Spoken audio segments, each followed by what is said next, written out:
श्री शिवाय नमस्तुभ्यम। सोमवार का दिन शंकर भगवान को समर्पित होता है।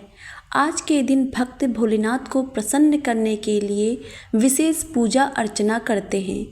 कुछ लोग आज के दिन व्रत भी करते हैं ताकि शिव की विशेष कृपा प्राप्त की जा सके। आज हम आपके लिए सोमवार की व्रत कथा लेके आए हैं।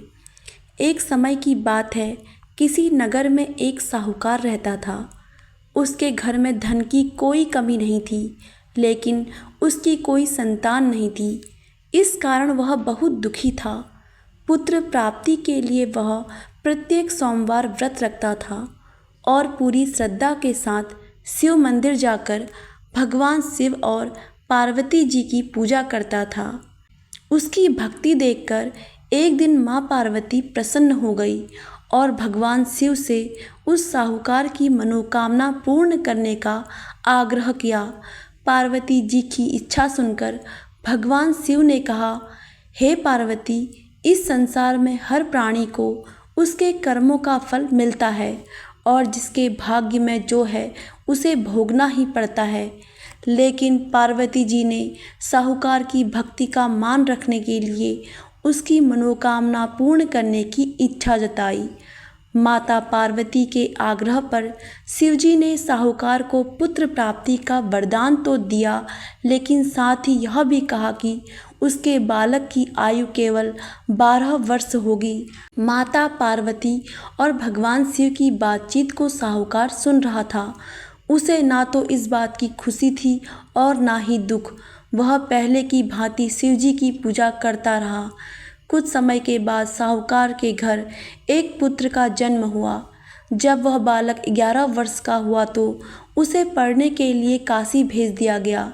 साहूकार ने पुत्र के मामा को बुलाकर उसे बहुत सारा धन दिया और कहा कि तुम इस बालक को काशी विद्या प्राप्ति के लिए ले जाओ और मार्ग में यज्ञ कराना।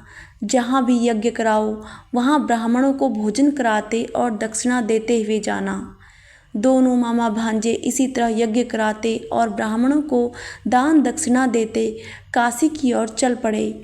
रात में एक नगर पड़ा जहाँ नगर के राजा की कन्या का विवाह था, लेकिन जिस राजकुमार से उसका विवाह होने वाला था वह एक आँख से काना था।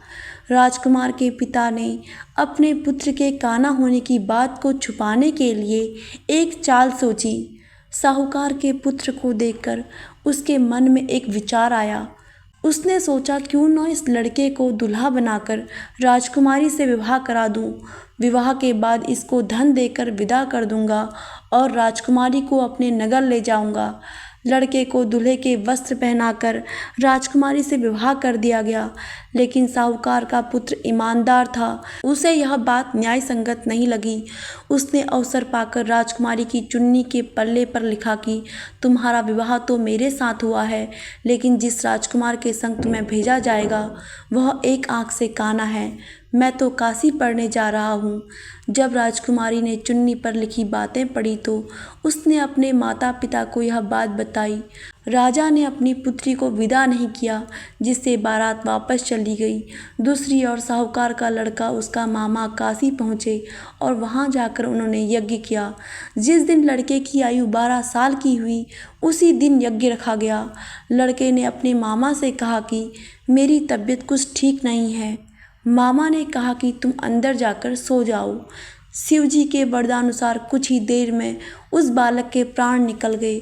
मृत भांजे को देख उसके मामा ने विलाप शुरू किया। संयोगवश उसी समय शिवजी और माता पार्वती उधर से जा रहे थे।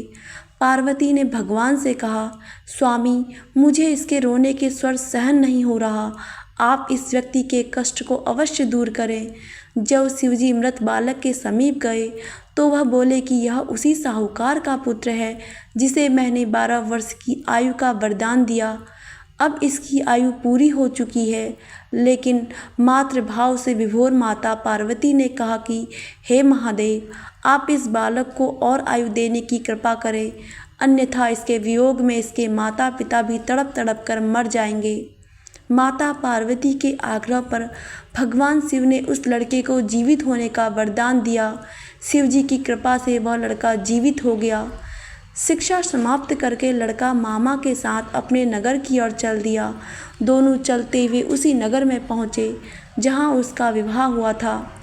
उस नगर में भी उन्होंने यज्ञ का आयोजन किया। उस लड़के के ससुर ने उसे पहचान लिया और महल में ले जाकर उसकी खातिरदारी की और अपनी पुत्री को विदा किया। इधर साहूकार और उसकी पत्नी भूखे प्यासे रहकर बेटे की प्रतीक्षा कर रहे थे।